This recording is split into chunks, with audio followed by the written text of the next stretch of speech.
Good evening, Guardians. Welcome to a special weekend edition of Tower Casuals. As always, I'm your host, Josh. Corey has the night off, but fear not, we've pulled in an old favorite of ours. The one, the only, our Tower Gunsmith, the Titan himself. Yee fucking ha. A1Johnnny. Josh, I thought you and Corey were starting to forget about me. You know, it's been a weird year, man. We like to bring you in whenever it comes time for weapon breakdowns, and I like to talk about the seasonal suites with you. The seasonal weapons have been really lacking this year. They've been really bad. Well, what's funny is it's not even so much that they're bad. It's just we have so many amazing things in almost every slot that it's. I don't know. Is anything that they've put out this year going to replace the Callus Mini Tool or the Icarus SMG? Probably not. No, but I mean, I think we can pretty confidently say 3 days into the season that the seasonal suite for Wish is far and above what we got in Deep and Witch. For sure. Yeah, we're starting to see some new interesting things. That's part of the conversation. Corey and I had a very brief talk about it on last night's episode. Actually, we're recording this on Friday. It's a couple hours since the dungeon launched. Both of us have the clear. I had to bring John in because you understand there's only one man I know who gets more exotics on the first try than myself, and it's Johnny. First try, baby. First fucking try. Still ran it 3 times today, but we got that crossbow, baby. Well, I'm bummed that I didn't get the crossbow, but I got a very nice consolation prize in the form of getting the other rocket sidearm, the Arc one. We're going to talk about that. We're going to talk weapons. We're going to talk the encounters. We're going to talk the overall dungeon. I haven't really gotten to a lot of the lore yet. I've read the 2 lore pieces that we can read off the exotic and off the ghost. They kind of help us paint a little bit of a picture of what's going on here. And I think this dungeon helps set up some stuff that's going to be tackled post-final shape. And of course, at the end, we're going to rank them. We're going to rank them at the end very quickly. So, just jumping right on in, the name Warlord's Ruin. This gets announced Monday morning. Instantly, we all go, well, it's got to be one of 2 things. It's either Dark Age Warlords or it's Xivu Wrath. Like, oh my god, are we really gonna take Xivu out here? Yeah, that was my first gut reaction, and I'm glad that wasn't the case. So glad that was not the case. Man, I won't lie, I was a little bit bummed when we got in here. I say to it, there were supposed leaks this week. I don't know if any of them were accurate or not. The only thing that I saw was I did see some of the loot pop up on my feed very late last night. I was a little bit bummed that this really wasn't about Warlords in a lot of ways, and I don't know if finding the Ahamkara bones scattered throughout the dungeon are going to change that at all. Of course, I only have the one from the very end, the first one that you get with Petra and Crow talking. But it was a bit of a bummer that this wasn't an opportunity for. I want to get some of the bad out of the way first. It's a bit of a bummer that this wasn't an opportunity for Shax's past. It really feels like this season is a missed opportunity to have him in here. We know he was one of the few Guardians that we are closely associated with who was active during the Ahamkara hunt, who was leading some of them. He has the skull hanging above him that keeps getting referenced, including in the seasonal chest piece for Wish. Yep. We know that it was being used to spy on him and Zavala from Arrivals onward, and nothing. It's really, really sad that one of the characters we've been with for 10 years is going to go into the final shape without really having anything to do story-wise. We've talked about Shax before, because obviously he's one of my favorite characters, but do we think it's just simply who the voice actor is and what their schedule and availability is like? I will say it's definitely partially Lenny James's availability. Lenny James, for those of you who don't know, has been a member of The Walking Dead since its very first season. He's Morgan on The Walking Dead. He also would go on to lead the spinoff Fear the Walking Dead, which just aired its finale a few weeks ago. I think a lot of us had false hope because there were some new voice lines for the first time in years since the Devil's Ruin quest, I Yeah. believe. We had a couple new lines during Festival of the Lost. We're like, there's no way they only brought him in to do like 3 lines. So And I'm he was holding. standing there in the background in Witch Queen in Zabala's office, so that was Yeah, cool. but I mean, like, we can do that. We just there no speaking roles. I was at least hoping, like, I would even take like some lore pieces. The only thing I really didn't want out of this was I didn't want this to be another Iron Lord crusade. We had a whole expansion called Rise of Iron for that. I saw some hoping, oh, Fellwinter's Peak. Even when we loaded in, I ran it with Nerd and Sammy earlier, and Nerd was like, "Oh, dude, what if we have to climb Fellwinter's Peak to get there?" And I was like, "Oh my god, just kill me, just kill me." I am one of the noted detractors of Rise of Iron. That would have been an automatic turnoff for me. I'm tired of the Siva conversation. I'm glad that all that is safely put to rest here. This, my personal disappointments in the lore aside, I do like that the first boss you take down is actually built up on the crossbow lore to Yeah. be like this top lieutenant of Fickrel, the fanatic, and we beat the shit out of him 2 minutes into the dungeon. This dude just gets bodied left and right. If you haven't seen it, Legend of Acreus, one phases him. Oh yeah, I've been on that train since Ghost of the Deep. I almost feel like it's on purpose because there wasn't the usual dungeon opener of here's a no boss encounter to teach you a mechanic. They just throw Yep. you right in against a boss and then pull the rug out under your feet with what happens after you kill him. Yeah, so let's go ahead and I guess let's go ahead and jump into it. Let's set the scene a little. We find ourselves on a snowy mountain peak. Ikora kind of gives us like the little text briefing before we go. You have to pick up the quest in order to go in. And Scorner on Earth for the first time ever. The Scorner here. I don't think it had really registered with me that the Scorn weren't on Earth before this. Yeah, I was thinking back, like, you're telling me there wasn't one Scorn in those stupid, what was the Seraph season where we were Oh throwing my balls? lord. There were no Scorn there? I guess not, but yeah. Fucking worthy, yeah. I did find it interesting that it's the House of Kings that these Scorn come from. Bife pointed that out in the teaser image that we got this week. House of Kings, of course, one of the more notorious fallen houses from ages past of Destiny 2, basically have been wiped from the face of the earth. But they were one of the houses that Uldren went around and was recruiting. They were one of the first houses to turn into the Scorn. This makes sense. Yep. I did find it interesting that we circled back to Fickrel because I threw this out there after we saw the seal design a couple days ago. One of the designers that was laid off tweeted it out. Not maliciously or anything, just like, hey, this is one of the last things I was allowed to work on.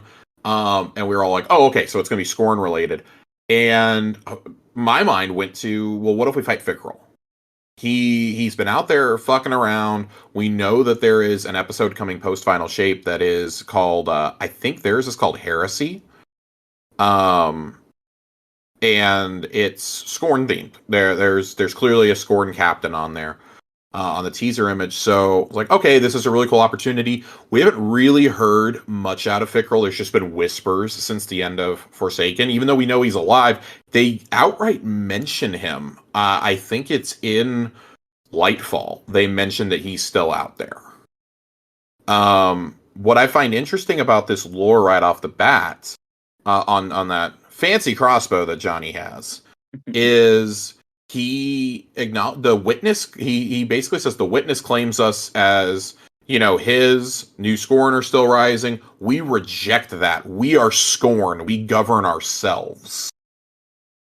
I found that to be fascinating, and that to weren't me they is originally contrived to be kind of mindless servants, more or less? With everything we learned about them and how Callus was using them to try to reach out to the witness in the Dead Man's Tale mission.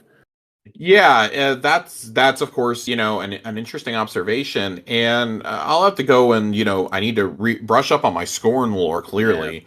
Yeah.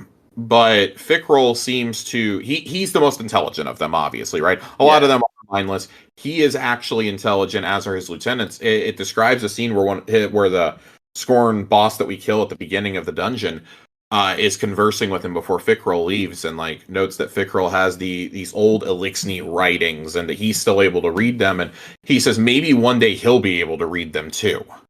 And so I think that's a sign of both where the Elixni are and where the Scorn are, that they aren't educated. Yeah. Largely, they are a scavenger class. Fickrell, however, was, he was a priest. So he still acknowledges that Uldren Sov is their father, that they were created from the Dark Ether, which of course, we know he was able to do from the Taken Riven.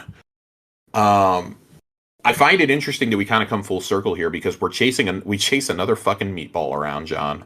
Oh, but this is justified, and I wasn't sure where I was going to derail this conversation to make these points, but I'm just going to do it now, Josh. Well, let's do it. Let's do it. We got a D&D dungeon. We got a fucking D&D dungeon. We got a D&D dungeon. We're jumping straight into it. This whole season is low-key D&D themed. We made the note last night that if you go in and look at some of the triumphs for the season, specifically for the Riven Slayer activity, almost all of them are a play on D&D things, such as Fireball, Dungeon Master, the Ingram of Holding. I personally laughed really hard when I saw Ingram of Holding. Yeah. I mean, hell, even the sword from this dungeon is a dragon cult sickle, Yeah, a dragon cult sickle. I mean, the exotic is a fucking crossbow sidearm. You get a better chance at the exotic if people are only using bows, glaives, and swords. Yeah, so ranger, fighter, and rogue. There's so many cool things about this. Yeah. I don't know if anything better encapsulates it than what happens after that first encounter. So let's get through the first encounter, because I'm really excited to talk about everything that comes after it. This first encounter is you do a little bit of mini jumping. You hit a mimic chest almost right away if you're an eagle-eyed explorer like we are. Sammy and I found it on accident. Herd was like, "How on earth did you guys die?" And we're just screaming, "It's a mimic! It's a mimic!" This is just such a great gift to D&D fans. You do a little mini jumping puzzle. There's a lot of jumping around. It really reminded me of 0 Hour in some ways. How you're jumping around on the mountainsides. Did you find the dead party in that I did not. I believe Nerd did. I went a different direction than he did. So okay, it's wonderful. It's a wizard, it's a fighter, it's a rogue. Just 3 skeletons, one with a bow, one with a sword and shield, and the wizard actually has a wizard hat and a staff. That's phenomenal. Yeah, and it looks like they froze to death around a fire. I love it. I absolutely love it. You get up here to this first area, and you get to like the outside battlements of this castle, right? Like kind of the advanced guard tower, I would describe it. You find a dark ether door for the first time, and you're like, oh well, can't get through there. And that was the first hint that we have to be leveled up to go through some of these doors to get some of the secrets. Like, this is a dungeon that clearly wants you to replay it, and that's cool. Where I share your sentiments on the disappointment and the seemingly lack of lore, but I'm holding judgment until we can complete the quest and open all the doors. I'm hoping that's where I cannot stress enough, this is a gut reaction. Yep. 6 hours after launch, 5 hours after completion. John has done it 3 times, I've done it 1, and managed to take a nap before this, so I reserve the right to change my opinions when Corey and I discuss dungeons a little bit more after the new year. Yeah, but that's something we noticed right away. First armor drop. There's no lore on the armor. What? I was actually really angry about it. There's nothing on the armor. There's nothing on the weapons. That's still, and I mean that is still a knock. No matter what the story ends up being, that's still a knock. Yeah. That is something I think we all look forward to, and like there's only 1 cosmetic to earn, which is fine that there's only 1 cosmetic, but we only got 2 pieces of lore out of this, and one of them we really haven't uncovered the story around. So here's hoping all the secret doors are more than just a few voice lines between Petra and Crow. I'm hoping there's a story about whatever Warlord's castle this was. It doesn't have to be Shaxx. We kind of know story about them. We kind of know whose it is. I'm gonna pull up the loot table here real fast, because I've looked at everything 1 time.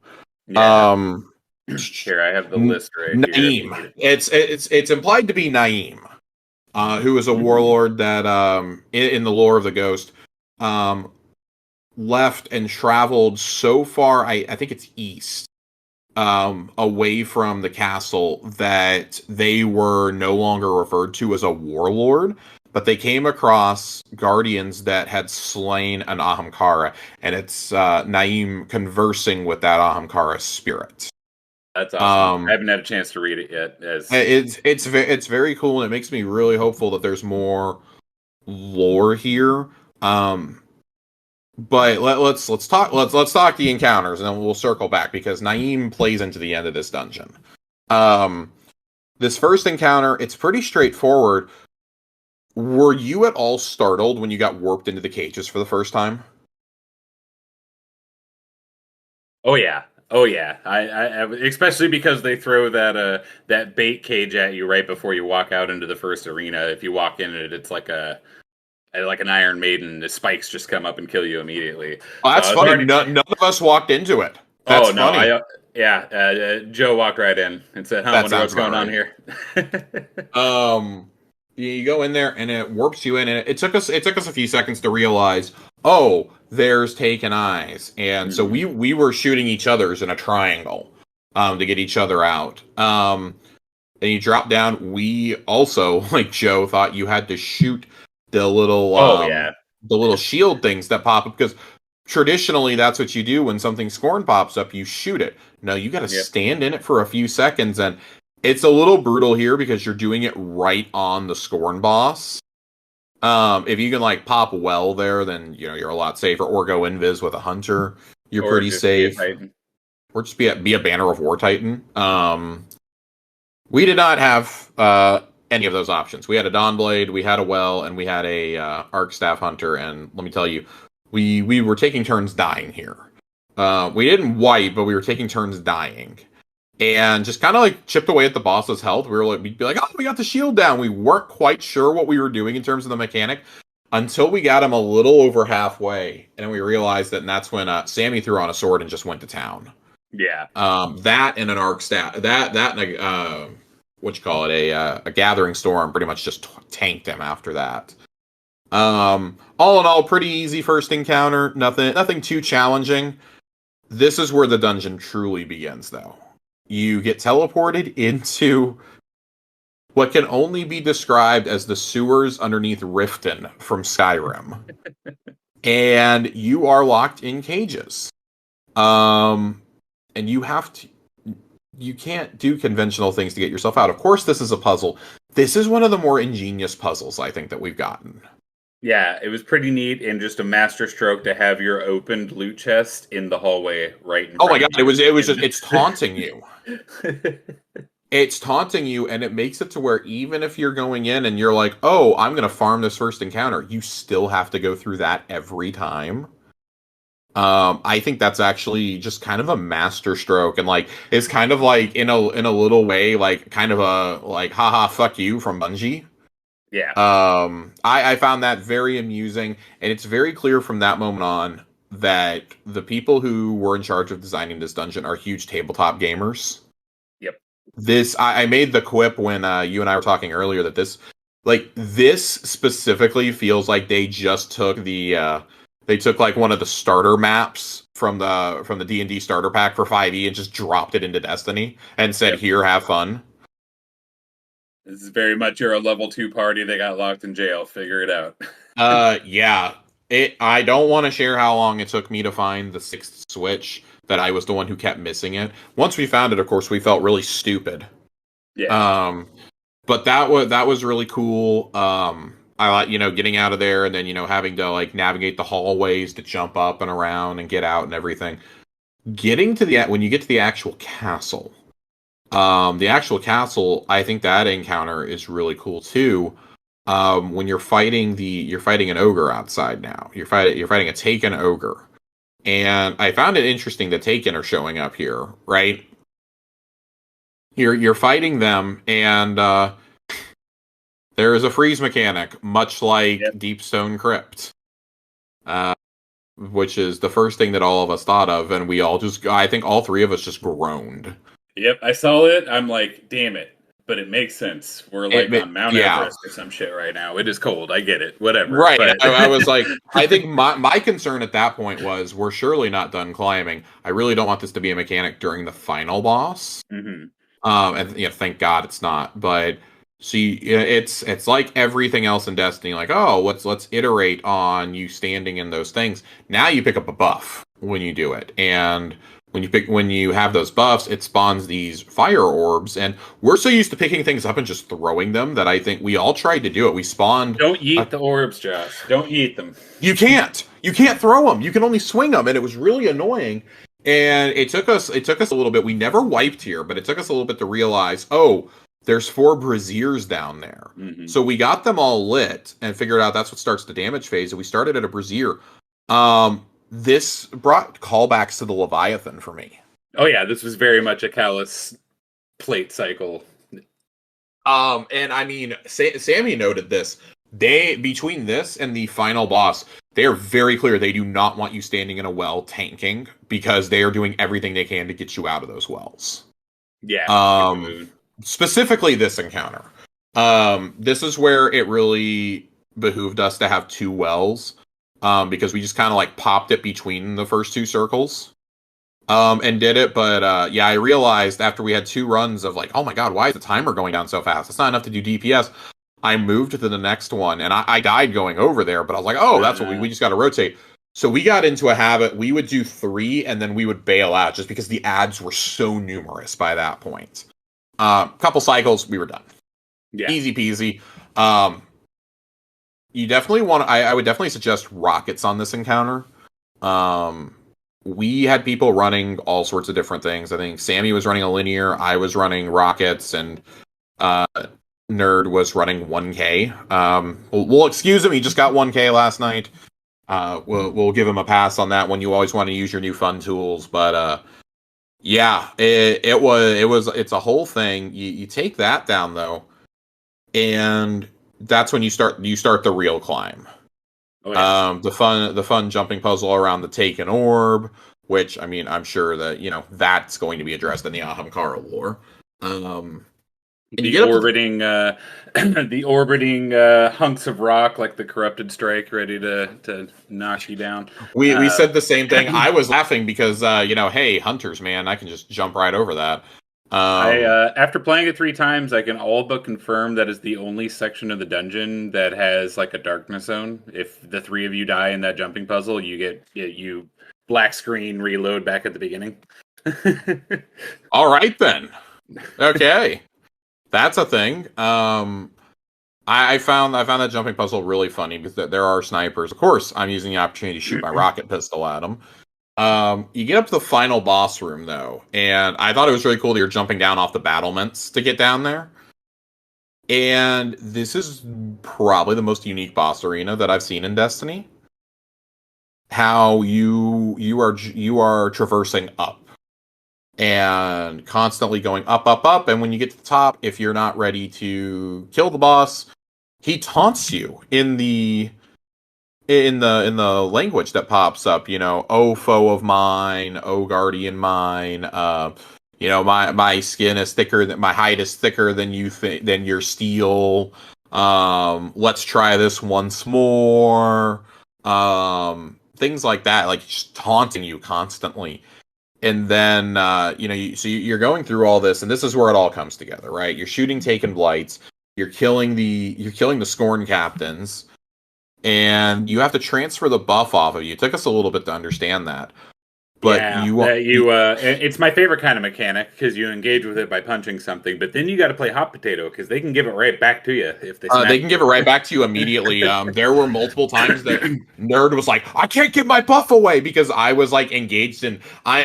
We joke all the time that I am a hunter who plays like a Titan because I just like to beat the shit out of things, and I'm just sitting there like I'm fighting them off, right? It's like I'm playing Sifu instead of playing Destiny. I'm just punching left and right, like I'm swinging wildly. I'm just punching. I'm standing in a well, so I'm totally safe the whole time. And he's like, "Josh, let me hit something." And I don't know which one I've hit and which one I haven't because everything is glowing. We're in a well. And almost every time on that first platform, Guardian down. Yeah. I'm having to pull him up because I've been taking all the buff.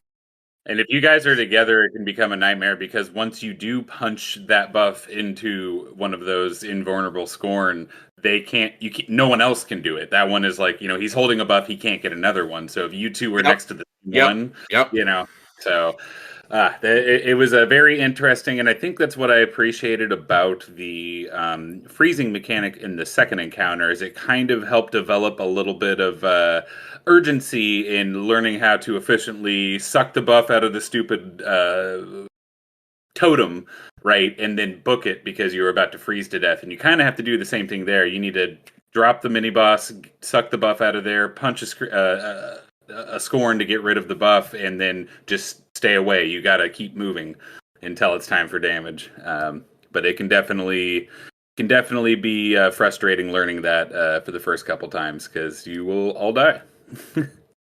Yeah, it was funny. We wiped once or twice, and then we figured out the mechanic. Our issue was the DPS, and we didn't have the issue that some other members. I was talking to a few people in the Discord after we got our clear. We weren't having issues doing the damage. We were doing enough to not wipe. It was that we were like, oh my god, like this is going to take like 6 phases to do. Like this is there has to be a quicker way. So when we kind of screwed up when we got halfway down, we all died and said fuck it because like it was mounting. It was mounting. We were on like phase 5. We all died. We load back in and all of us popped on linears and we did it that run. Yep. Like linears is absolutely the way to go. You're shooting a gigantic taken meatball. Like you're shooting a chimera as they call it. And his whole face is the crit spot. If you can't hit that, I don't know what to tell you. Josh, I whipped out Whisper of the Worm on my third run just to see how it'd do. Yeah, I mean, good, by the way, pretty good. Man, Whisper's back on the menu because Joe was running that in something the other day that I did with him, and man, I gotta say, I like that rockets aren't the strat for this, at least right now. None of us have Argent Ordnance yet, so I am curious to see how that, because that's like super busted apparently right now. Curious to see how that maybe impacts, or if you have like bipod or something. Another shout out is Malfeasance. Actually, went pretty crazy. Yep. Joe whipped it out, and he was just on well lock, so he wasn't even doing. He didn't have a damage super, and he wasn't using the lucky pants, which makes Malfeasance insane. I think he did 5.7 million on our first clear with Malfeasance. Yeah, Malfeasance goes hard. You could probably. I mean, they're all taking enemies, so they all see the extra damage from that. You probably could 2 or 3 phase then if everybody was running Malfeasance, and like especially if you're doing Malfeasance Lucky Pants. I do think you at least right now until we figure out better strats, you have to have something for survivability in this particular encounter. I don't think well is essential on the other two. I do think a well is pretty important here because one, you're popping so many orbs, you're getting it back every platform. Yeah. There's so many ads also. Like Sammy was constantly getting theirs back, but what made the difference for us was Nerd switched over and threw it on with Phoenix Protocol, so like constantly popping orbs. I was making orbs as much as I could from my primaries and stuff. It worked out pretty well for us. We would have probably 4-phased it on our first clear, but we decided to be conservative and do the Rolk. Whittle them down as much as possible and then go to the next platform just in case we didn't want to run out of heavy there. I did have an outbreak on my person just in case. As did I. I don't go into day one stuff anymore without it, even though knowing that this wasn't like a contest mode thing. I found it just really, really interesting. I wasn't sure what the white mechanic was going to be. If it was going to be something like, oh, you have like 15 seconds to kill him, like Oryx or Crota style, and instead, man, 1 Gathering Storm and like 2 or a little bit of Cold Heart. Those 2 combined just dusted him. We by the time the well got popped, he was dead. I'll put it that way. And the well was ready when we started final phase. So he was deleted. He was gone. Don't do what I did. Don't jump off the battlement after you grab your loot. I did not. The prompt did not show up on my screen to grab the Ahamkara bone. So I then spent the next 5 minutes trying to figure out how to get back up there. I had stompies. I threw 100 mobility on. I couldn't grab a ledge. And God bless them, Sammy pulled out Salvation's Grip, and it was finally useful for something. I parkoured up the wall with it, and grabbed it. And you get a little bit of dialogue from Crow and Petra, where Petra acknowledges that Crow is not Uldren and this and that. And he apologizes for what he's put her through, like what his presence puts her through after she's. And it is like explicitly confirmed this season, not that there was any doubt at this point, that she was the one who killed Uldren, not the Guardian. Which we'd all theorized since then, because it sounded like Ace of Spades and Vestian Dynasty kind of like overlapping in that cutscene. Pretty important context that the Guardian is not the one who killed Uldren, that even after Cade's death, we still weren't going to be vengeful and pull the trigger. I guess there's still room for interpretation. We could have two-tapped. There's no reason we both didn't shoot Uldren right in the face. I know. No, there's not, but it has been explicitly confirmed that Petra deals the killing blow. Yeah. And I think that was really cool to have that interaction between them here too. That Before feels we like get too far away from this, I want to circle back to the D&D discussion real quick, and back to the meatball as a boss, because I kind of groaned when I saw the meat, because you see the spectral image of the meatball a few times, like you said, because they're taunting you. But when you get on top of that castle and the boss fight starts proper, and it's a beholder. The boss is a beholder. Yep. All the taken eyes. I was just about to say that. That's all because especially when you get up to the very tip top, when it would be like Final Stand, and that's when it taunts you and it's like, oh, again. When you're shooting the eyes up there, they don't disappear. Like, you kill them and they just pop right back up. That was immediately, I was just thinking of a beholder. They knew what they were doing. And it's very cool. They know what they're doing without, like, being too obvious and too overt about it. Like, if you've never played D&D, you're going to be like, oh, okay. But for the rest of us, it was like, oh, this is really cool. Like, you can call it Chimera or whatever you want to. This is cool.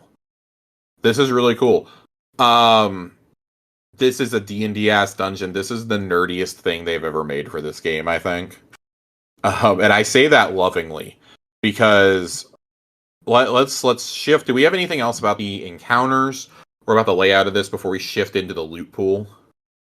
No, I would just say as a Titan, I guess unless you want to be a backup bubble, none of the supers really matter. You could yeet if you wanted to, but I was kind of surprised at how relatively easy it was. I was expecting something more on the level of Ghost of the Deep, but not that it's a bad thing that it was easier. But I went in with a full sin survivability mode and quickly started shifting to high DPS, as it wasn't very necessary. Yeah, I kind of felt the same way.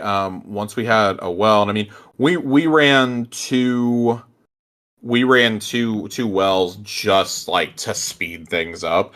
And for us, we were finding that we were having a little bit of a survivability issue. At least I was, because I'm a hunter. So a little bit of a survivability issue, specifically on that second platform of the boss encounter. Mm-hmm. So yeah, you got to be on top of clearing those taken. That's what I was doing while Phil and Joasis, for those at home, were taking care of the eyes and working on the mechanics. I was just full pressing W Titan, taking care of every orb and trying to clear mobs to keep them alive to figure out what we needed to do. But yeah, if you don't manage all of those little taken blights as they pop up, the whole floor is lava. You're gonna try to run to safety and die. It's. Yeah, it was very cool. I think there's definitely different approaches that you can do here. I didn't have like a significant problem with it. I was a little surprised. I feel like they heard the complaints from Ghost of the Deep also, because both bosses just have a silly amount of health in that dungeon. Yeah. Also, how Well, long the dungeon is. Like, the underwater section takes so long to get through. It's cool, but it's so frustrating. yeah, we talked about it back then. It was Yeah. so super cool to experience the first couple times, but when you're to the point where you're just running through it weekly to try to get the exotic or whatever weapon drop you want, there absolutely should have been okay, you have most of the triumphs from this dungeon. You can just take an elevator straight down to start the second boss fight, because good lord. But yeah, just like we talk about with dungeons, there's always room for variance. Not every raid needs to be a vow or a last wish. Not every dungeon needs to be that difficult. It was very much on theme, and I think they knocked it out of the park. And it'll definitely be a lot easier for following runs. Time wise, especially once you nail the damage strats down. I feel like the average dungeon, once you've got a couple completions under your belt, takes about 35-40 minutes, I feel. Yeah. This one feels like it's going to be no different. Really, the jail cell is what holds you up on that first run. And, learning the mechanics. But, I can see breezing through. Maybe final boss takes you a little bit longer than normal. But, overall... Man, we're absolutely, two-flooring that boss once we're slightly over level. We will just absolutely melt that thing.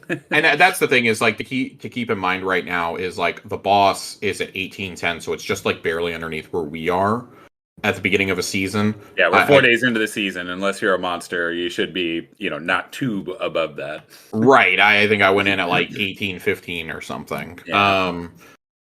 So it's not that bad. Let's shift the discussion to the loot. Now I got 2 pieces of armor. I got the legs and the arms. Of course, I got the 2 most boring pieces. What do we think about this armor set right off the bat, John? I don't know how to feel about it because I don't know. The simple answer is I was pretty disappointed just based on how amazing the last few dungeon armor sets have been. It's not that it's bad; it has no pizzazz, baby. You see that Ghost of the Deep armor, and that looks like raid gear. The cowboy sets were unlike anything we'd ever seen before. This looks like offshoot Europa gear, I guess. I don't know. Sure would have been cool to get something like the Witcher armor from the dungeon, but I know that's pie in the sky, unrealistic. But yeah, I don't know. It just did. It that is the only disappointing aspect of the loot pool to me is the armor is kind of. The hunter cape is really cool. I think the hunter cape is really dope. I think it fits with some of the stuff we've got in the past. Specifically, I think it fits with some of the Europa stuff really well. So I like it for the stasis fantasy personally. Yeah. But as far as the Warlord thing, I imagine our PvP mains would be a little salty if we got the coolest looking Iron Banner set ever. Not an Iron Banner, if they made really flashy Warlord or Iron Lord armor. So I don't know what they could have done, but. I find it very silly that it's called the Dark Age set. There is nothing Dark Age about it. This looks like you went to REI and are going to Northern Alaska for the weekend. I don't know. That was a miss for me, especially because it didn't even have any damn lore. God, yeah, it's disappointing. I think that's that. It's weird that that's something that I'm gonna definitely harp on early in the season though. It's I'm not super impressed by any of the armor we've gotten now with the seasonal. The ornaments are fine, and then this, it's ugh. That's 3 sets that are just okay, fine. Yeah. And I understand we're at a point where, especially if you're doing all of the end game activities regularly, you have so much cool shit to wear already. Yeah, and they can't make every single armor set super glowy and gaudy and out there, But yeah, between Root of Nightmares and Ghost of the Deep, and there was one of the seasonal sets that was just amazing. It's hard to get excited about some plainer looking gear like this. Yeah, and I think that this we're gonna definitely see this critique come back up in the coming days, I'm sure. So much effort's put in on the Eververse stuff, and it's well, I guess, but the Geralt stuff wasn't that hard to get right. Let's be totally honest. Yeah, It's That's a just, lot easier to get right than like the PlayStation sets. leather and chainmail, and make sure the hilts on the two swords on the back look correct. And there you go, buddy. And give And they do everybody look the good. sword. Give They look everybody good. the swords. Do not repeat the Assassin's Creed debacle. Come on, It's. what if the warlocks got sexy Yennefer armor, huh? I mean, I would have been okay with that. My point remains. I'm still upset that we didn't get the assassin robes. Still upset about that. We're the assassin class. I digress. Yeah, the armor is pretty mid. I would have loved I would have even taken some fantasy themed armor, like some like high fantasy stuff. Yeah. Considering this is Dungeons and Dragons Yeah, themed. that's more what I would have. Again, armchair dev. That's what I would have gone for the theme. Have What a if very you? classic wizard, a very classic rogue, a very classic fighter. I would have gone barbarian for the Titan. I think, and I understand that fighter is the more recognizable. It's a classic D&D class. Only problem is Bungie very afraid to show skin. That's true. That's true. I didn't think about that. Even the Kratos armor is a full set of armor, right? I think that probably just has to do with like the render of your character underneath. Yeah, and then they have to do it for each different race and gender and markings and everything else. Yeah. Yeah. But so yeah, I found this really cool. I really enjoyed it. The weapons themselves. I'm also like not super jazzed on these. I think I want to clarify myself before I get in too hot of water. I think these look awesome. Yeah, no reskins. I know everyone hates that for whatever reason. These are all original models, but 2 new weapon types in one dungeon right before the final shape. That took me aback. We got our first crossbow and a goddamn rocket pistol. Like that. Something very weird that I saw folks complaining about was, oh well, they said the rocket pistol should come with final shape. They had to move this up. Like, no, guys, you do understand that they have to plan this shit out. You do understand that, right? The team that made this dungeon and was working with art assets to put together the loot table, they were working on that shit last year. They were putting that together. Yeah. Did they say it took 9 months to make the Shattered Throne and that didn't even have loot in it, Yeah, and we know they got more efficient because the raid and dungeon teams are where they really beefed up in the last few years. Yeah. And it shows. It shows when we get things like this. Vengeful Whisper kind of looks like your typical bow. It's a kinetic bow. Yeah, we don't get a lot of kinetic bows because they're trying to give, understandably so much love to Stasis and Strand. So I'm curious to see it'll really.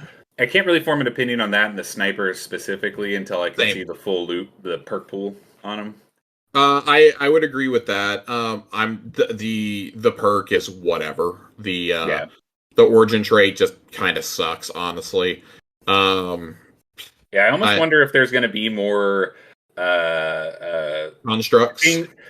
Things like stasis turrets that are coming, because this is the third set of weapons that has some sort of construct and vehicle dealing damage bonus thing on it. So I'm not sure if that's just something to come. If they were really worried about sparrows and PvP, I don't know, but they're really leaning in on that this season, and I'm not 100% sure. I will say one thing. Shout out to Bungie for taking the new rocket sidearm archetype and making it available in all 3 encounters.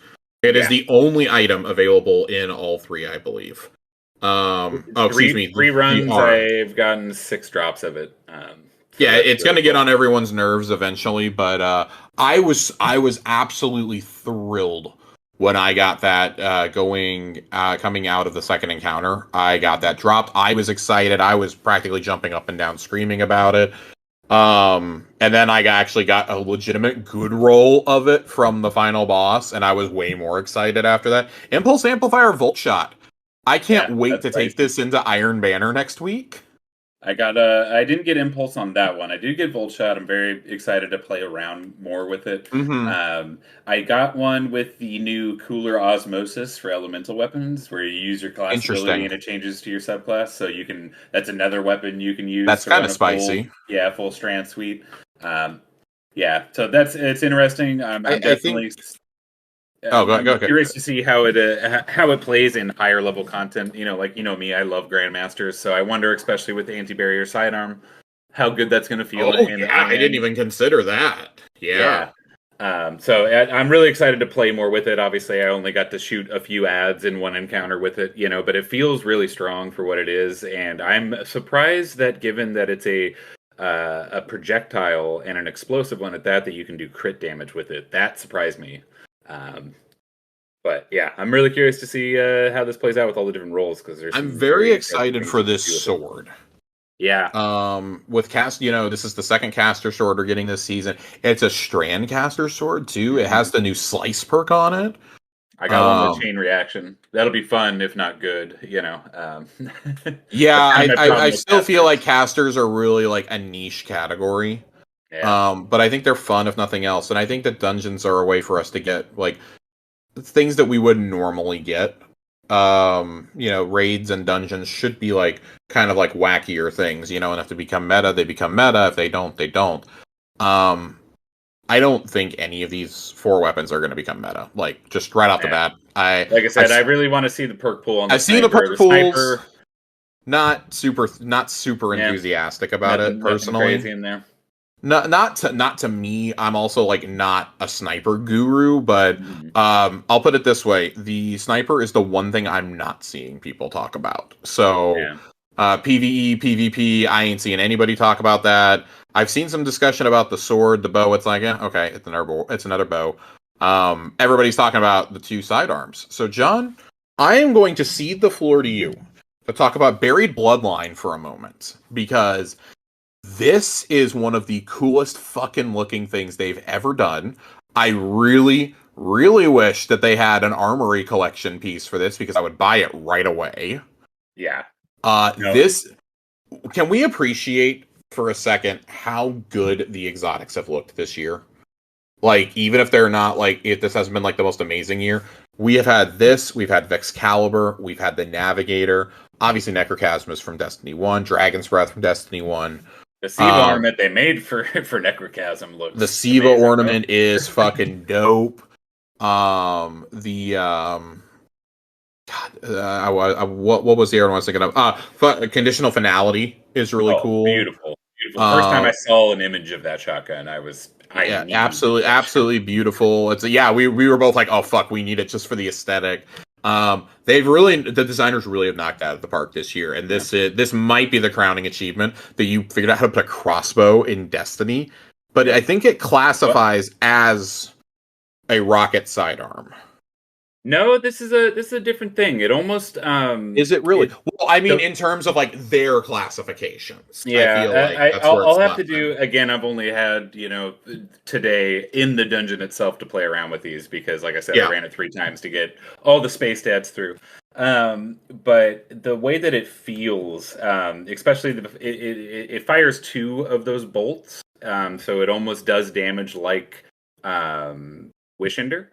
Um, Yeah. but the most interesting thing is its intrinsic perk. You get two multi kills back, or you get a multi kill, and you get Devour, regardless of what class you're on. This is why they nerfed Devour people. Probably, yeah, one This hundred is percent. 100% why they nerfed it. Because I can tell you, Banner of War Titan doesn't also need Devour, but no, it's very interesting. I want to play around with it because it inherently handicaps itself in that Bungie has spent the last 2.5 years really building a sandbox where you are rewarded for pairing your weapon damage and your subclass damage. So it is very cool that you can get Devour on other subclasses, but you also have to factor that in. You're not making blinding explosions or jolting with arc. You know what I mean? You're not. It's a weird balance there. But I did my second run of the dungeon. I went in on a Threadling Warlock actually, just to try to see Interesting. how many Threadling grenades I could yeet out with Devour active because you get that Mm-hmm. huge chunk of grenade energy back every time. Um, yeah, it feels really cool. It's a two tap in Crucible if you land your headshots. That's spicy.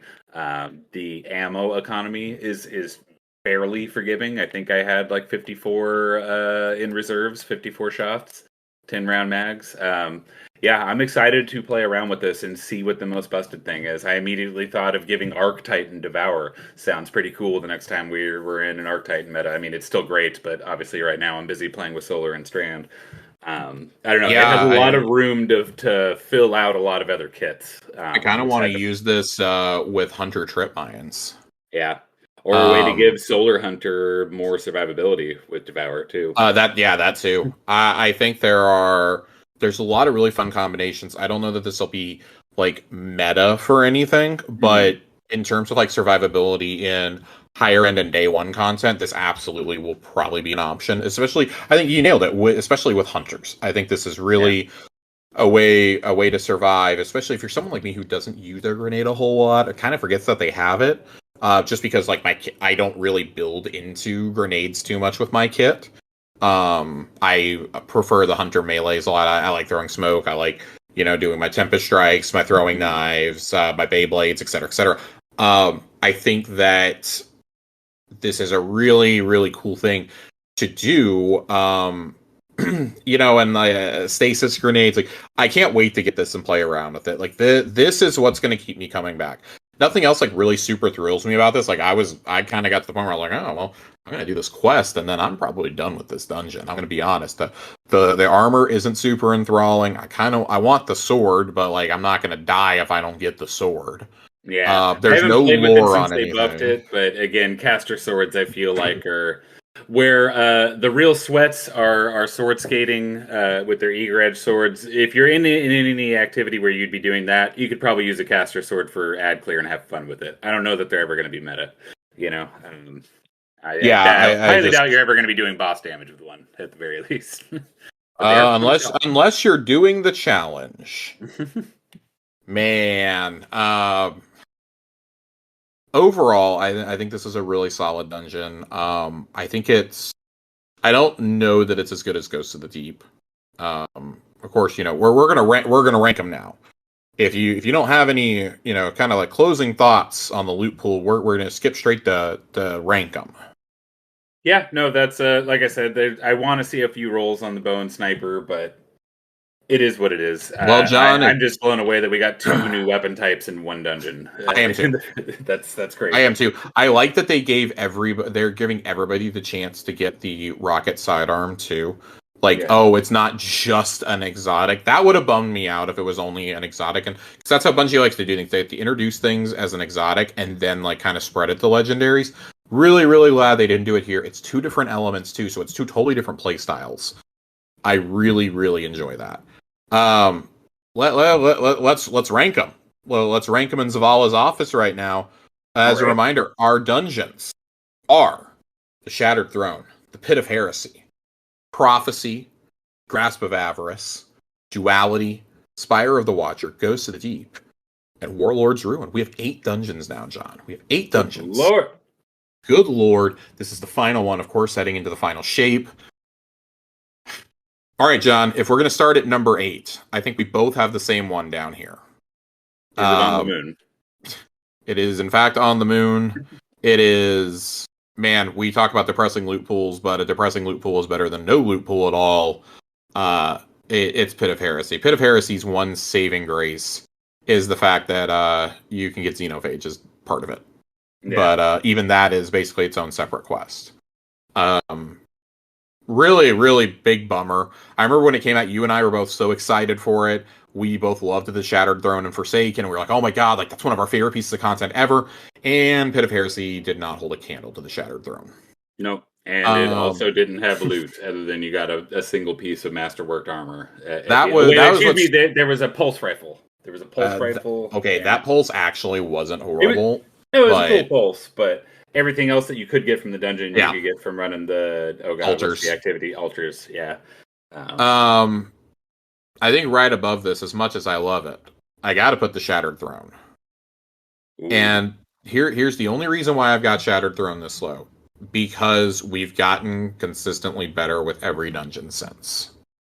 That's my only problem. I believe in a nostalgia factor for it. I still think it's a really cool layout, but honestly, when I look at the whole picture, I do think on lore reasons it's better than most of the other dungeons. There's no loophole. That's the thing is I'm struggling to. Are we factoring in that? You know I'm personally I think we have enough of them now that I think that has to start playing a factor. I just, I think back to all of my first times clearing a dungeon, and I know just the nostalgia of it was a new thing, but also just comparing it to a lot of my other day one dungeon experiences. Um, the experience of Shattered Throne back when it was difficult. Obviously, now we moonwalk through it like it's a Yes. strike. The encounter design was it. I just love it. Chef's And kiss. Still one of that's my fair. favorite What experiences. would you have in the number 7 slot, John? I honestly am not a huge fan of Grasp of Avarice. Okay. I think other than Matador for PvP, and obviously everyone's going to go do it to get Gallarhorn. Outside of that, I don't really care about any of the loot. It takes a long time to do, no matter how many times you've done Yep. it. It's not like Ghost of the Deep where the water section takes forever. The whole damn dungeon takes forever. It was very clever. It was funny the first time you do it. It's great to take a new person through and watch them fall in all the traps. But I have no interest in doing that dungeon after I got Gallarhorn. I only go in there, Yeah. like you can farm the boss for Artifice Armor, and that's not too much of a pain in the ass. But I really not the biggest fan of that dungeon, even though it brought some smiles and memes when it launched. That is not one that just because it's in rotation, I'm never going to go play that again. I've got this one at number 6 for the record. I've got it one spot higher. I think I had it higher when Sammy and I ranked these over the summer, but I was talking about this with Nerd today, and because he unashamedly loves this dungeon.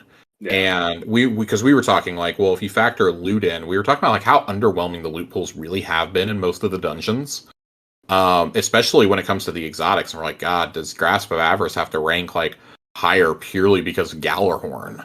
And the answer is no. The answer is no. It's funny because Gallarhorn and the Thorn Armor should catapult this like to top 4 status, but the Sparrow race, the marathon sword, but the Sparrow race is really annoying.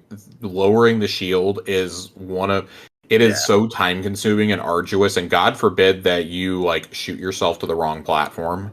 Yeah, it's one of those things that and that's something that I appreciate about Warlord's Ruin, and even what's Cato's dungeon?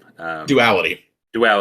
Even though I'm kind of over Duality at this point, there's something I'm pretty sure bad about it. That's what you want in an in-game activity is you want a challenge, and then once you have mastery of it, you want to be able to fly through it. So that's what bugs me so much about Grasp of Avarice is I know that dungeon inside and out, and it still takes fucking 40 minutes to get to the boss room. Minimum. Yeah. God forbid you die along the way. Okay, so what do you have in the number 6 slot, John? Okay, so for me that's Pit, that's Grasp. I'm probably gonna put Duality next. Oof. Okay. And as a Callus simp, but this is like ranking the top 10 MCU movies. It's kind of, they all kind of bunch some together. of the best content. We can gripe about things we didn't like about it, but it's still some of the best content available in the game. Duality just kind of, I guess the only reason I would put it there, what I would knock it for, it's a very samey feel of the dungeon all the way through. Even though I love the lore, I loved a lot of the loot, it kind of felt like you were in one area the whole time. There was no sense of traversal. I think it's one of the cooler dungeons in terms of the layout. I love the mechanics. I think the mechanics are really cool. Yeah. You being inside of Callus's memories is really wild. It was kind of the first time that I felt like we got like really nuts since Prophecy. And I think dungeons have kind of become like that showcase for like the truly wild shit you can do. Not that going into a pyramid and doing a raid wasn't wild, but we're getting this. We got this 3 months after the Witch Queen, and man, I'm so tired of seeing Duality. I grinded that second encounter. I have 60 clears of that second encounter to get a good Storm Chaser. Yep. And that's another reason why I think I think a little less fondly of it is they ran it so much because they dropped 2 very meta weapons, which is what should happen, right? But it also meant between you and other people in the Discord, and then all of my personal friends needed to run it a million times to get a good Storm Chaser, a good Unforgiven. The first stasis breach loaded grenade launcher with chill clip, and I just grinded that thing to death, and I don't want to talk about it anymore. Coming in at number 5, I'm putting Spire of the Watcher here.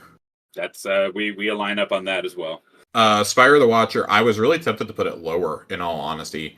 I don't think there's anything like super spectacular about this dungeon. The cowboy armor is kind of the saving grace here. The weapons are so laughably forgettable outside of Hierarchy of Needs. Yeah, I almost feel like they were worried about breaking Crucible, making Tex Mechanica themed legendaries, you know? Yeah, I just found it funny that like none of us talked about any of those weapons after day one. I remember us being really excited for the double burst sidearm, and that was a dud.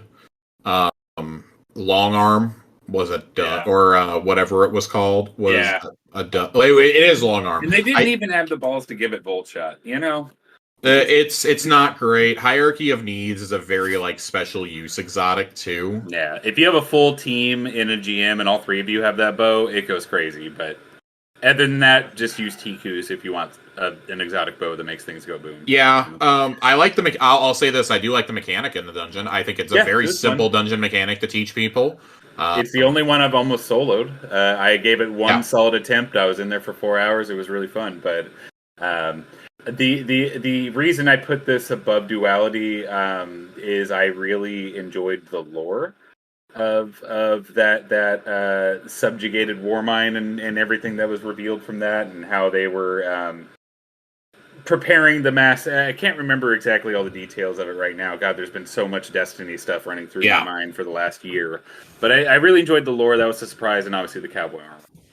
Yeah, I like how they still found a way to tie it into the lead up to Lightfall, whereas I don't feel like Warlord's Ruin really ties into the lead up to the final shape. Yeah. As far as we know. Yeah, like I said, who knows? Yeah. We could get a really awesome, spicy lore book once you finish that quest and get the catalyst for the crossbow. Who knows? But you could. Yeah. I'm gonna go number 4. I'm gonna go Duality. For all the reasons we talked about. I did want to bump this down because of some of the memories. Also, it's still buggy as fuck. Like 2 years later, that's pretty inexcusable to me. Yeah. But again, we talk about lore reasons and like where that fits at in the storyline, and it's one of the few dungeons that I think is actually kind of important to do to understand like where Callus's mind is as we do the March to Lightfall. That was important. At the time, also of importance, something I think gets a little overlooked is they really came with the ad density, which we had been asking for years. That's really the first time I can think of it. That boss fight is nuts. Wild. Even with busted Titan builds, purely focused on ad clear, you were still just constantly overwhelmed. So I did appreciate that. So what do you got here at the number 4 slot? I am gonna go. I'm gonna go Prophecy here. Whoa! Yeah. Prophecy's not a top 3? Nope. It's very special. I'm gonna put Prophecy right there above Spire for me. Oh God! Oh my God! I did not have this. I was absolutely certain we were gonna have the same top 3 here. I was absolutely dead certain. You know why? The loot is ass. The loot is ass in that dungeon. Even after they updated it. But beautiful dungeon. I love the updated loot. I love Darkest Before, 2 armor sets. Does a lot of lifting for me there. No exotic hurt sets. Yeah. The lore of that and where it came out and what it was hinting at as we were moving into this next era of Destiny was very special. I have very fond memories. Love the Rainbow Bridge.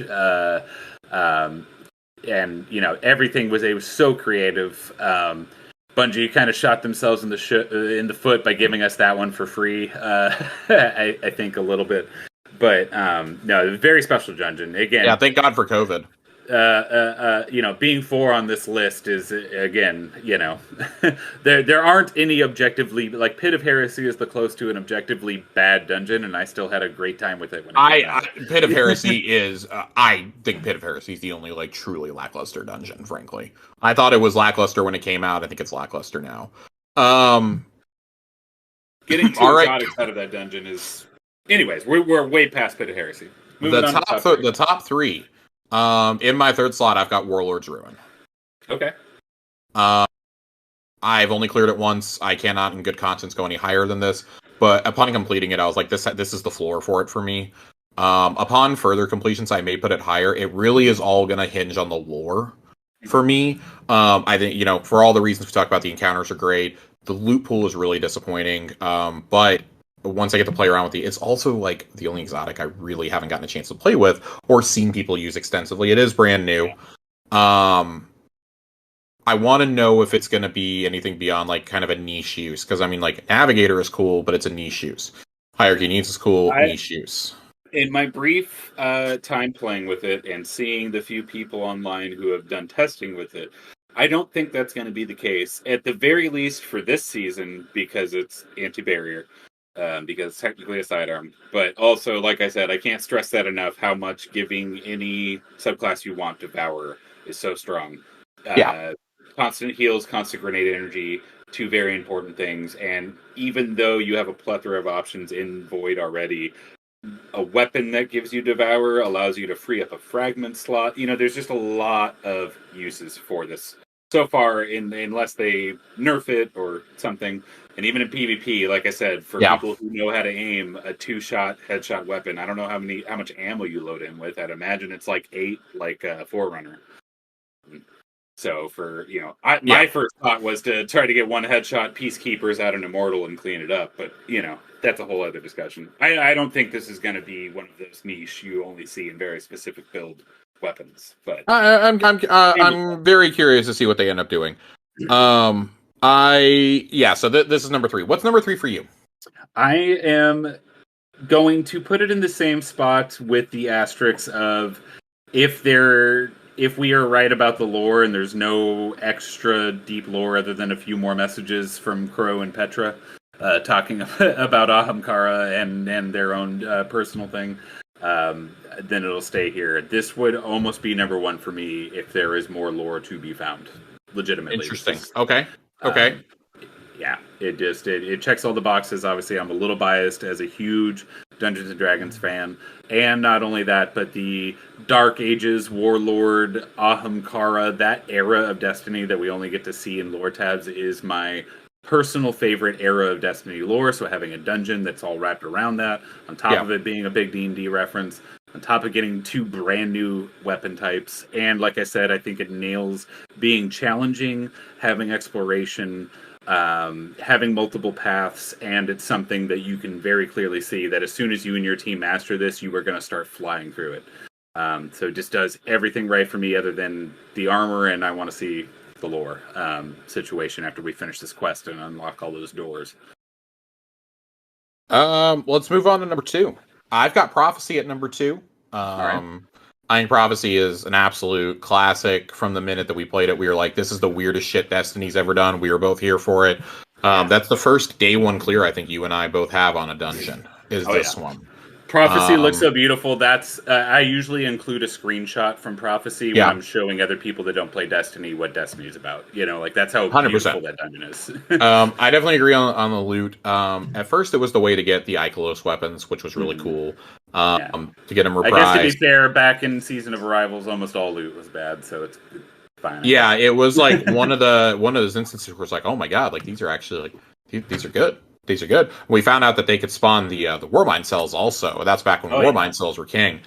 But I also think too, like how much Tarkus before carried me through a lot of Beyond Light, or the content after Beyond Light, and even in the Witch Queen. I was using Darkest before as recently as Root of Nightmares day 1. Yeah. So I will give them extra credit too for very vaguely it lived up to its name. You could look at all of the seasons leading up into and see the prophecies laid there in the dungeon itself, and it was very clever, very well done. It's very cool. It served the purpose of being something that tied into the season and led to where we were going. Still, I think it loses a little bit of points because the 9 are still complete and utter nonsense. Yeah. And like not in a good way. Yeah, I have friends ask me about the 9. I'm like, I don't know. I think they're planets. I don't know. It's been 10 years and I don't really have an answer for that, or like what the fuck is Xur. Yeah, we get 2 pages of lore every 5 years, and then a cool map or something. You know, Yeah, whatever. if we're lucky. I mean, for the God's sake, the last time they brought him in, they gave him a horse. So, yeah, I've got this at number 2 for all the reasons we've described. It just, God, it's so memorable. It's so good. I love the mechanic. I like all of the encounters. The cube room is one of the most memorable for day one things, and we go straight from that into Rainbow Road. It just such a cool. It's so cool. It's one of those like you can't stand still on anything. That was their first experiment with how do we break the well meta with a boss fight. Yep. So, yeah. Very cool. What's number 2 for you? That's going to be Ghosts. I cannot believe. God. Okay. That's going to be Ghosts. Ghost of the Deep, number 2. Wow. I would not have predicted that John had Shattered Throne at number 1 going into this. It's my and it can be nostalgia bait all you want. Man. It's still hands down Shattered Throne, and maybe it's because I didn't get to raid in Destiny 1, so I didn't have those starry-eyed definitely visions, think that's it. But this was your first real endgame experience. Yeah, outside of a Nightfall, right? So getting through... Those don't count. Exactly.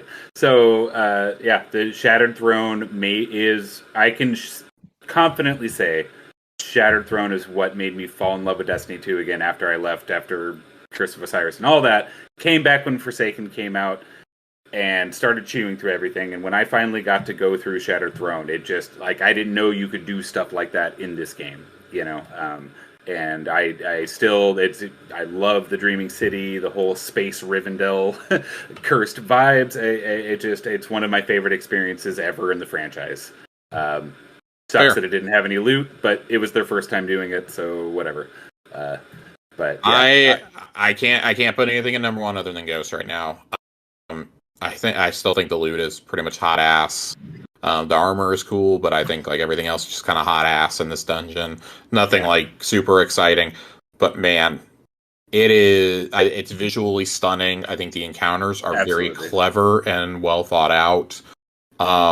Had multiple holy fuck moments. God, man, when you walk out and you see Oryx's corpse for the first time, that is a franchise defining moment for me. Yeah. That is on par with realizing that Duel Linkaru is Savathun's daughter. Yeah. I think that each of the walking in that boss arena, you see the ghost hovering over Oryx with a fucking necromancer, you know, and you realize what's happening. Anyone who's deep in the lore like you and I are, the second you see that, your brain kind of freezes, you realize what's happening, and you're going, oh fuck. This is, I think that you know, when you look at it and we say that there's like holy shit moments in these dungeons. I think there's something in common with each of the ones that we have, like we're around the top 4 or 5, you know. Duality, it's oh my god, we're fighting Callus's idea of what Keitel is. Yeah. In Prophecy, you know, we're fighting, you know, all this wild shit. We're fighting these echoes, but like we're seeing like what would become the future, the plans being taken away, unfold in front of us without really realizing it at the time. We're seeing, you know, we see the spirit of an Ahamkara is what we fight in Warlords of Ruin. Yeah. You know, in addition to, you know, you body one of Fickrel's top lieutenants like he's fucking butter in that first encounter, you know. You have all these cool moments, and man, Ghosts playing into the underwater mechanic of Season of the Deep. And I appreciate that they solidified that one little thing that, you know, they worked on it. I'm glad that it'll be in the game forever, right? Not just part of one season. And I think that leaves room for it to come back to in a future season. God forbid. Don't overuse it, but it'll be funny when we see it again in 3 years. Yeah, hopefully it's like 4 years down the line when I've stopped playing. I think that's really cool. It just, again, like you said, it's really hard to go wrong with like basically anything post Pit of Heresy. You know, I do still have a fondness for the Shattered Throne. It's just, you know. Yeah. No, I get your points. It's just personally. I would also offer that I think that the Ascendant Realm is really jarring on some people's eyes, particularly mine. It's very hard. If you hate being in the Upside Down, that is definitely not a dungeon for you. No, it's not. Duality's tough on the eyes too, for the record.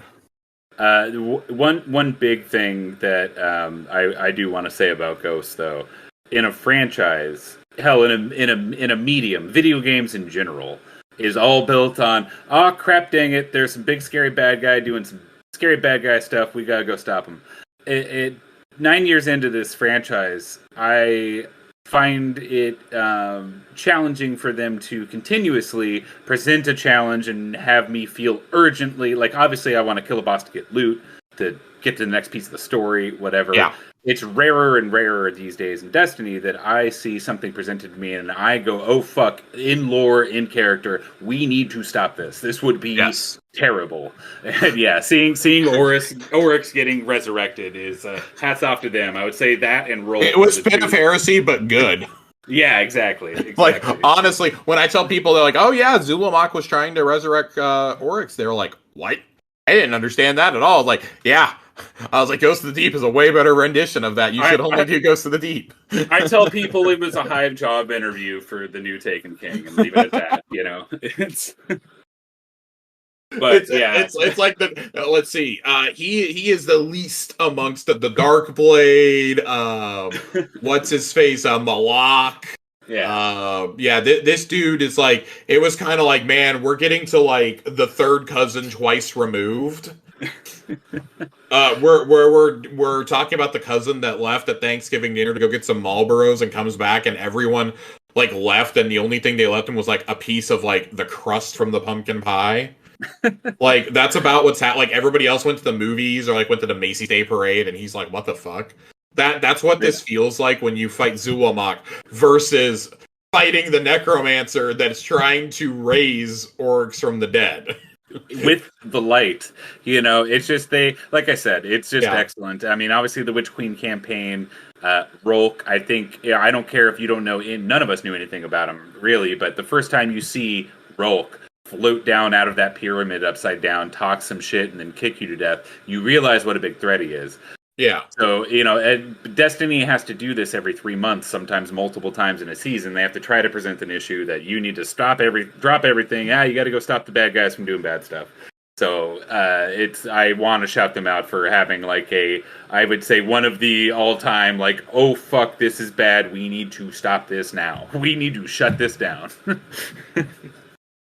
Yeah, it's man, it's a challenge. But I think you look at this and you can safely say that like the raid and the dungeon teams are like they are on point. Yeah, they're on point right now. Not to derail into another conversation, but Bungie, maybe hold on to more of your people. They're doing great shit. You know, I think these are the teams that they did not touch. Instead, just laid off the person who did the Iron Bananas emblem and you know like all their comms people. But I think that's going to do it for us tonight, John. Yeah. Yeah. I don't think we have any final thoughts on Warlords Ruin. I think that we've exhausted ourselves. So this has gone on about 25 minutes longer than I thought it was going to. But that's what happens, when we have good conversation. You know, I told my partner, don't worry, there's no way Josh and I will talk about one topic in Destiny for more than an hour. We're 30, 40 minutes in and out.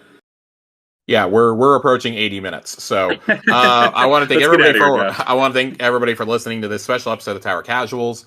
Of course, you can find new episodes every Friday morning on your favorite podcast feed, on Spotify, on iTunes. You can leave us those crispy 5-star reviews. And you can check out Corey and I's other show. Every other Tuesday it'll post Xbox Casuals. Posts every other Tuesday morning. We talk about everything going on in the world of Microsoft and Xbox because we both like Xbox a lot. I want to thank John for his time tonight. As always, we're going to make sure that we get Johnny back on the show after the holidays because I have to figure out how to fill 6 months worth of programming for the holidays. Really, it'll be every weapon perk in Destiny. We'll sit down and make a. We are definitely not doing that, but we will do, of course. We'll talk this weapon suite. We'll talk what you should grind out before the final shape. It's not a long list, but we will compile those lists for you. Maybe we'll talk some coil after we get a few more variations in there. We'll see. Maybe we'll see what Into the Light and Wishes are all about, or if Titans dominate the Guardian games again. Yeah, there's some possibilities we got coming up. We got to fill several months worth of programming. I was doing some math today, John, and we are going the 200th episode. If we keep to the schedule Corey and I have, the 200th episode will air the Thursday before the final shape drops. That's pretty badass. I actually did the math wrong this morning, and the 200th episode was going to be the campaign review, and I forgot that we had to do this today. So, ladies and gentlemen, I may skip a week randomly because I think 200 episodes right at the launch of the final shape would be just cosmic coincidence and would be great. Counterpoint, having your 200th episode just be a recap, talked about the journey, you know what I mean? Instead of just, new story mission, how far are you? New loot, you haven't found that yet. You know what I mean? Who knows? Maybe a 200th episode with just, we're excited about a thing, and let's look back at the last, how long has this been going now? 3 years? It will be, at the launch of the final shape, it will be 4 years. Yeah, that's wild. We're crossing 3.5 right now. We started it back in June of 2020. We started it 3 months into COVID lockdowns. One of the first things we ever talked about was the launch of the Prophecy Dungeon. In fact, yeah, that's awesome. We launched the show with the announcement of Arrivals and of Beyond Light. And it's been a journey, and we're gonna kind of reminisce on that journey, obviously, next year. I think both Corey and I feel, and I know, you and I have talked about this too. Like, we all kind of feel like a very big part of the journey for us is coming to an end now in June. Not that we're going to stop playing or anything, but I think, like, for me, my investment drastically scales back until I see what's next. And hey, we're going to be here to cover it every single step of the way. Can't wait for that raid.